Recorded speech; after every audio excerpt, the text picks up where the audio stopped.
ठाणे पालिकेचे निवडणूक एकत्र लढणार असल्याची माहिती राऊतांनी दिली आहे आणि म्हणून पुढील निवडणुकांमध्ये मोठा भूचाल घडणार असून राज्यातील राजकारणावरती दीर्घकालीन परिणाम होण्याची शक्यता आहे। तर 75 पार हा आमचा नारा आहे, ठाण्यात आमचीच सत्ता येणार असा विश्वासही राऊतांनी व्यक्त केला। राऊत जे बोलतात त्याच्या उलट होतं असा पलटवार मात्र भाजपचे नेते संजय केळकरांनी केला। शिवाय मुंबई ठाण्यासह MMR परिसरात महायुतीचाच महापौर नगराध्यक्ष असेल असा पलटवार श्रीकांत शिंदेंनी केलाय। आम्ही आणि मनसे ठाण्यामध्ये लढणार आणि सत्तेवर आहे। आमचाही नारा 75 पार आहे। अहो 2 ठाकरे आहेत ना, नाही पण सोबत 2 ठाकरे सप्पे भारी आव्हाड पण असणार सोबत। बघा ह्याच्यावर चर्चा होत राहील, हा सोबत आहे का, तो सोबत आहे का।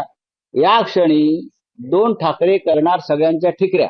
आता ठिकऱ्या कोण कोणाच्या उडवणार ते जनता जनार्दन ठरवणार आहे।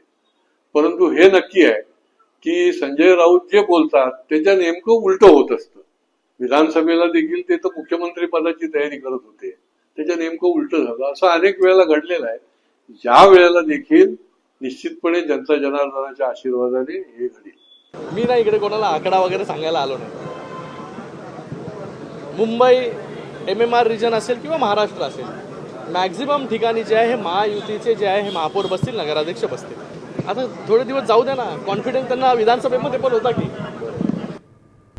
आता isakal.com आहे देशातील नंबर 1 ची मराठी न्यूज वेबसाईट। प्रत्येक अपडेटसाठी isakal.com ला नक्की भेट द्या।